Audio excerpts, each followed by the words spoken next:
আমার সত্যি জানতে ইচ্ছে করছে আজকে আপনি এই ঘটনার পরে কি বলবেন? কোন অধিকারে ভারত নিজের জমিতে সে কাঁটাতার দিচ্ছে, নাকি বেড়া দেবে, না পাঁচিল তুলবে, সে নিজের জমিতে দিচ্ছে? সেখানে বাংলাদেশের বর্ডার গার্ড তারা এসে বাধা দিতে এসেছিল কেন? মানে কিসের উস্কানি এটা? পায়ে পা দিয়ে ঝগড়া করার উস্কানি?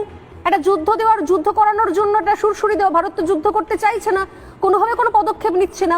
এটা কি ধরনের ব্যবহার হলো? এটা কি ধরনের পদক্ষেপ? কি বলবেন আপনি এটাকে? নমস্কার, আমি গর্বিত যে আমার বাংলাদেশে জন্ম হয়েছে এবং বাংলাদেশের বর্ডার গার্ড নিয়ে আমি সম্পূর্ণভাবে গর্বিত এবং আমি এই দেশকে ভালোবাসি।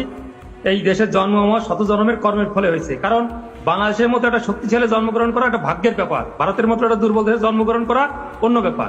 বিমল দা যে বললেন যে আমাদের যে বর্ডার গার্ডে যেটা করছেন আপনি যেটা বললেন, এখানে সীমান্তে নো ম্যানস ল্যান্ড এবং 0 পয়েন্টের একটা ডিস্টেন্স থাকে, তারপর তার নিজস্ব জমা সেই নো ম্যানস ল্যান্ডে 0 পয়েন্টে আপনারা বেড়া দিতে পারবেন না। 2 তারিখ যখন বেড়া শুরু করেন তখন আমাদের বর্ডার গার্ডের মানে আপত্তিতে আপনারা যে বেড়া বন্ধ করছেন তখন ছিল সেটা 0 পয়েন্টে। আপনারা আজকে বেড়া শুরু করছেন, দীর্ঘতে কাজ চলছে, কিন্তু সেটা 0 পয়েন্ট থেকে আপনাদের সীমানায় করছেন।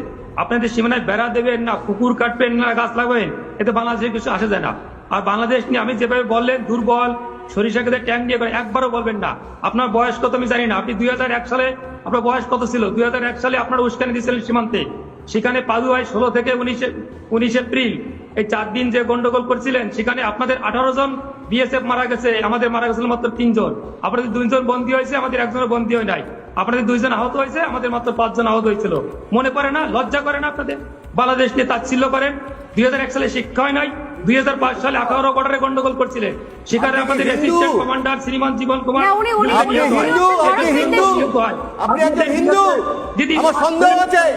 আপনি নাম বাড়িয়ে বসেছেন। বাংলাদেশকে কত বড় আমরা কি নাই?